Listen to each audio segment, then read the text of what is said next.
आपका स्वागत है। मैं विवेक बिंद्रा, मोटिवेशन स्पीकर और बिजनेस कोच। आज की बात करेंगे आचार्य चाणक्य पंडित पे। इनको कौटिल्य और विष्णुगुप्त के नाम से जाना जाता था। पिता का नाम चाणक्य, इसीलिए इनका नाम पड़ा चाणक्य। बुद्धि के भगवान, इनकी कूटनीतियों पर चल के कई साम्राज्य स्थापित हुए। आज कई बड़ी मिनिस्ट्रीज है हमारे देश में। Education minister, home minister, finance minister, defence minister, foreign minister, ये सारी सबसे इंपॉर्टेंट मिनिस्ट्री हैं। और ये ऐसे व्यक्ति थे जो सारी मिनिस्ट्रीज अकेले देखने में सबसे ज्यादा सक्षम, और इनसे ऊपर प्राइम मिनिस्टर, ये खुद आगे चल के चंद्रगुप्त मौर्य के प्राइम मिनिस्टर हुए। नालंदा के विश्वविद्यालय में ये एक प्रोफेसर थे, एक शिक्षक थे।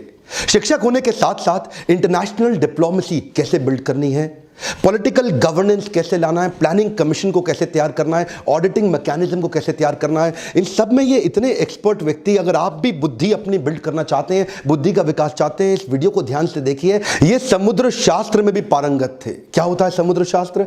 एक इंसान से बात करते वक्त उसके चेहरे को देख के बता देंगे कि व्यक्ति सोच क्या रहा है।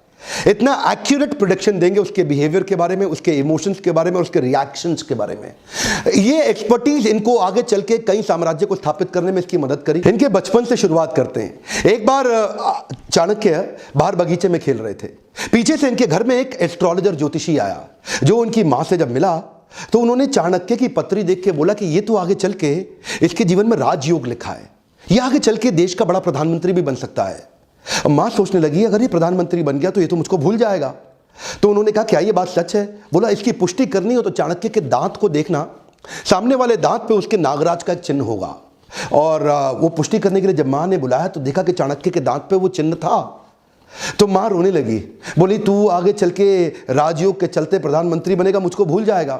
इतना सुनते ही चाणक्य ने पत्थर उठाया और अपना दांत तोड़ दिया और क्या बोला, मां, तेरे प्रेम के चलते मैं ऐसे हजारों राजपाट तुरंत खत्म कर दूंगा। इससे पता चलता है चाणक्य को कभी सत्ता का लोभ नहीं था। आगे चल के देशभक्त चाणक्य तक्षशिला के प्रधानाचार्य बने, प्रधानाध्यापक बने। उन्हीं दिनों सिकंदर पूरी दुनिया को जीतते हुए भारत की तरफ बढ़ रहा था। सोने की चिड़िया भारत को लूटने के लिए वो आक्रमण पे आक्रमण कर रहा था, पोरस को हरा चुका था। और चाणक्य के मन में उन दिनों एक ही सपना था, क्यों ना अखंड भारत का निर्माण किया जाए, एक शक्तिशाली राजा को खड़ा किया जाए। ये अलग अलग राजाओं से इन्होंने मिलना शुरू किया। उस समय मगध जो सबसे बड़ा साम्राज्य था नंदा डायनेस्टी का, आज के समय में जो उड़ीसा है, बिहार है, उत्तर प्रदेश जो आज का समय है, वो सारा सब उस समय मगध कहलाया जाता था। और नंदा डायनेस्टी का सबसे बड़ा राजा धनानंद ये उसके पास गए और उसको इन्फ्लुएंस करने का प्रयास किया कि क्यों ना सिकंदर के खिलाफ हम तैयारी करें।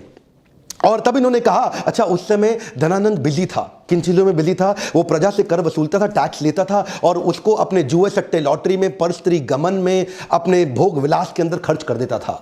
इन्होंने इसको समझाया कि राजा का कर्तव्य है कि समाज से पैसा ले, जो आप टैक्स लेते हैं उसको समाज सेवा में लगा दें। और धनानंद को गुस्सा आया, बोला, ए पंडित, तुम अपनी पंडिताई करो, मुझको राजपाट ना सिखाओ, सिकंदर यहां तक नहीं पहुंच पाएगा। जब चाणक्य ने इनको दोबारा समझाने का प्रयास किया, इन्होंने धक्का मार के उसको गिरा दिया नीचे। और जब चाणक्य नीचे गिरे तो उनकी शिखा खुल गई और बोले, तेरी यही शिखा काट देंगे। उस बात पर चाणक्य को बहुत बुरा लगा। उस दिन उन्होंने एक संकल्प ले लिया कि मैं ये शिखा तब तक नहीं बांधूंगा। This is called converting anger into resolution. उन्होंने अपने क्रोध को संकल्प में परिवर्तित किया। बोला, उस दिन तक शिखा नहीं बांधूंगा जब तक तेरे साम्राज्य को उखाड़ के एक अखंड भारत का राजा ना लाकर खड़ा कर दूं। बहरहाल अब चाणक्य को लगने लगा कि अब समय आ गया कि मुझे ही किसी को कल्टीवेट और बिल्ड करना पड़ेगा। चाणक्य की डिटर्मिनेशन आपको इस बात से समझ में आएगी कि उन्होंने एक यंग लड़के के प्रति अपना जीवन समर्पित कर दिया, जिसका नाम था चंदू। इसका नाम आगे चल के पड़ा चंद्रगुप्त। इसको उन्होंने ट्रेनिंग दी, बहुत सारे संस्कार और सारे प्रकार के शास्त्र उसको सिखाए। इमेजिन करिए, ये 17-18 साल के लड़के, चंद्रगुप्त की मदद से इन्होंने सोचा कि मैं सिकंदर के साम्राज्य को उखाड़ दूंगा। चंद्रगुप्त को खुद को भी विश्वास नहीं था, लेकिन उनको निष्ठा थी, उनकी शरणागति थी चाणक्य पंडित के प्रति। चाणक्य उनको एडवाइस करते चले गए, गाइड करते चले गए। चंद्रगुप्त उनकी सारी बातों को मानते चले गए। ये कहते थे कि शत्रु की दुर्बलता जानने तक उसे अपना मित्र बनाए रखो। चंद्रगुप्त हैरान, बोले, सिकंदर को मित्र कैसे बनाएंगे? चाणक्य ने तभी चंद्रगुप्त को समझाया कि तुम इनकी सेना में शामिल हो जाओ। किसी प्रकार से इन्होंने छोटे से बालक को उनकी सेना में घुसाया और उनका एक फेथफुल सिपाही बना दिया, जिससे अंदर की सारी जानकारियां अब चाणक्य के पास आने लगी। चाणक्य को इतना समझ में आ चुका था कि बहुत दूर से ट्रैवल करती हुई लाखों की सेना सिकंदर की शरीर से अब थक चुकी है। बोला अब इनको मन से थका देंगे। इन्होंने अंदर भ्रांतियां फैलानी शुरू कर दी सिकंदर की सेना के बीच में। देखिए, सिंध नदी अभी तक पार नहीं कर पाया था, भारत में अभी तक घुस नहीं पाया था पूरी तरीके से, और वहां भ्रांतियां फैला दी कि हमारे जो देश, भारत के जो देवी देवता हैं वो तुमसे नाराज हो चुके हैं। इन्होंने अजीबोगरीब काम कराए। कभी कभी अलग अलग दिनों में खाने में जहर मिला देते थे, द्विकंटक नीति के साथ छोटे छोटे अटैक करा देते थे, उनके देश के झंडे को जो पहाड़ पर लगा हुआ है उसको जला देते थे, अलग अलग प्रकार की विस्मक भ्रांतियां फैला देते थे, लोगों के अंदर कंफ्यूजन आपस में उनको लड़वा देते थे। 15, 16, 17, 18 साल के 10-15 लड़कों की मदद से इन्होंने उस सेना को खोखला बनाना शुरू किया, उनका मनोबल तोड़ना शुरू किया। सिकंदर ज्यादा लंबे समय तक रुक नहीं पाया। क्या कहते हैं, जो जीता वही सिकंदर? गलत है सर, जो जीता वही सिकंदर नहीं, जो जीता वही चंद्रगुप्त मौर्य। ये किसी को नहीं पता, सिकंदर भारत में कभी घुस ही नहीं पाया। चंद्रगुप्त मौर्य केवल गाइडेंस लेते रहे आचार्य से, और आचार्य चाणक्य पंडित की गाइडेंस में पूरी सेना को उखाड़ के बाहर कर दिया। इससे क्या हुआ, अब इनमें कॉन्फिडेंस बहुत आ गया। 5000 हाथी घोड़ों की एक सेना बना के सोचे कि मगध की राजधानी पाटलिपुत्र पर जाकर के एक हमला कर देते हैं और धनानंद को भी उखाड़ देंगे। अब ये ओवर कॉन्फिडेंस इनके लिए नुकसानदायक रहा। ये पहुंच तो गए 5000 के हाथी घोड़ों छोटी सी सेना लेके, लेकिन आधे दिन के अंदर दोपहर होते होते ही मगध की सेना ने इनको उखाड़ के बर्बाद कर दिया, खत्म कर दिया। किसी प्रकार से चंद्रगुप्त चाणक्य ने अपनी जान बचाई, भाग करके एक झोपड़ी के पीछे जाके छिप गए। अंदर मां कुछ खाना बना रही थी बच्चे को लेके, और बच्चा वो जो गरम गरम खिचड़ी थी खौलती हुई, उसमें हाथ डाल के जैसे ही खाना खाने लगा उसका हाथ जल गया। और तभी मां चिल्लाई, अरे पागल हो गया है तू, तो चाणक्य की तरह मूर्ख है, खिचड़ी के अंदर गरम गरम हाथ डालेगा तो जल ही जाएगा।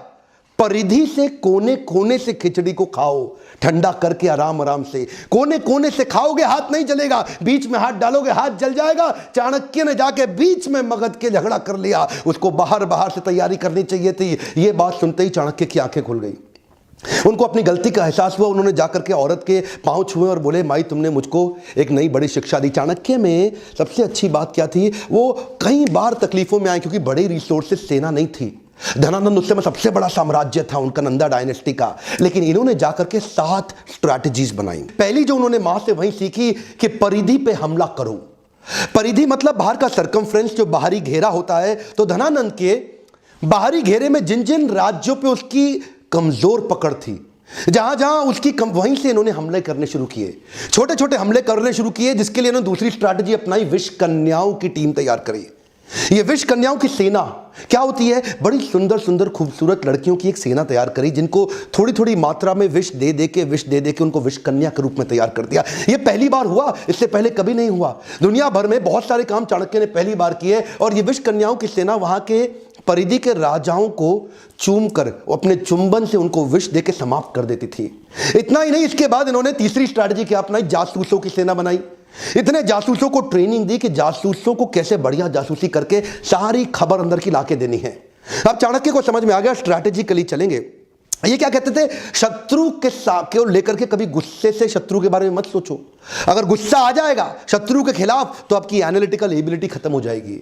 तो चाणक्य जो आंकलन करते थे ना, एनालिसिस, वो ऐसा इतना जासूसों से इतनी इंफॉर्मेशन लाते थे, और कभी कभी जासूसों की भी जासूसी करा देते थे। चाणक्य इतने एक्सपर्ट थे कि पैरेलली चौथी स्ट्रैटेजी बना रहे थे, building a high performance team.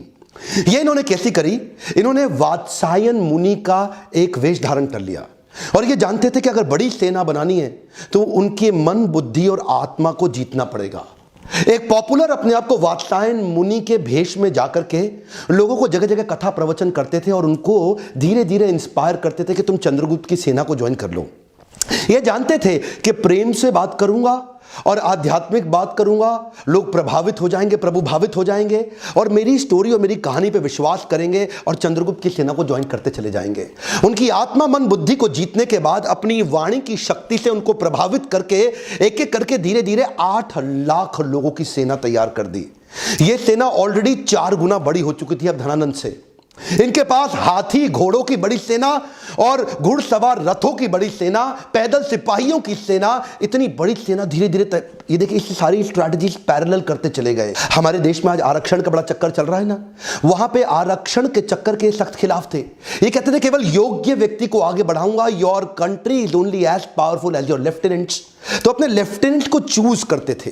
जो आदमी योग्य है उसी को आगे बढ़ाते थे। उनके ट्रेनिंग कैंप्स पे क्या कहते थे कि राजा को अपने आसपास के लोग बुद्धिमान और योग्य रखने चाहिए, चापलूस लोग नहीं चाहिए जो केवल आपकी तारीफ करते रहें। चाणक्य श्लोक बोलते थे, दुर्जनेषु च सर्पेषु वरम सर्पो न दुर्जना, सर्पोदंशति कालेना दुर्जनस्तु पदे पदे। चाणक्य कहते थे दुर्जन मतलब दुष्ट व्यक्ति और सर्पेशु मतलब सांप, इन दोनों में से सांप अच्छा है। वरम सर्पो न दुर्जना, दुर्जन को छोड़ दो, सांप के साथ रह लो। सर्पोदंशति कालेना दुर्जनस्तु पदे पदे, सांप तो एक ही बार काटेगा, एक ही बार डसेगा, लेकिन दुर्जनस्तु पदे पदे, दुर्जन व्यक्ति हर कदम पे आपको डसेगा, हर बार डसेगा। इसीलिए क्या कहते थे कि मैं टीम ऐसी तैयार करूंगा जो केपेबल लोगों की हो और दुर्जन ना हो। तो ये एक हाई परफॉर्मेंस टीम तैयार करते गए और साथ साथ ये छापामार युद्ध के छोटे छोटे प्रयास करते गए। ये इनकी अगली स्ट्रैटेजी समझिएगा। एक तो देखिए होता है कि टेस्ट एंड लॉन्च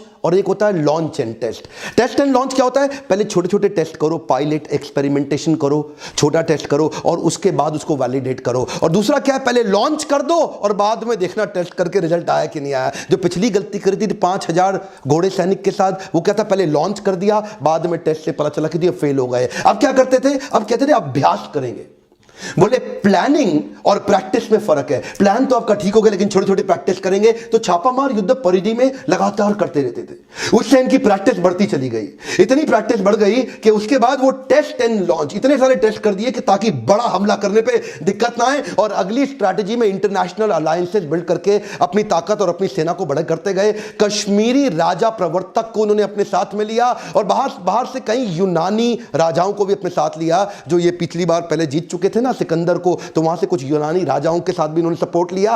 पोरस का भी सपोर्ट अपने साथ में लिया और कई समुद्री लुटेरों को भी अपने साथ में अपनी सेना में बनाया। इतनी बड़ी सेना बना करके ये 7 स्ट्रैटेजीज मिला के इकट्ठे चलते चले गए। एक एक करके अंदर घुस के पूरी धनानंद की नंदा डायनेस्टी को उखाड़ के खत्म कर दिया। धनानंद कभी सपने में नहीं सोच पाया, वो तो शराब के नशे में रहता था, प्रजा के टैक्स को अपने मजे के लिए खर्च कर देता था। लेकिन चाणक्य जानता था अखंड भारत का सपना मुझे ऐसे ही पूरा करना होगा। ये 7 पैरेलल स्ट्रैटेजीज पे आप वीडियो को वापस घुमा घुमा के ध्यानपूर्वक देखिए। ये तो थी चाणक्य की 7 पैरेलल स्ट्रैटेजी धनानंद को जीतने के लिए। इसके बाद अखंड भारत को उन्होंने बढ़ाया कैसे? Kabul, Gandhar, Kandahar, Balochistan, Turkmenistan, Kyrgyzstan, Central Asia तक उन्होंने एक छत्र राज्य कैसे एस्टैब्लिश किया, ये अभी नहीं बताऊंगा, ये अगले वीडियो में बताऊंगा। लेकिन अगला वीडियो तभी डालूंगा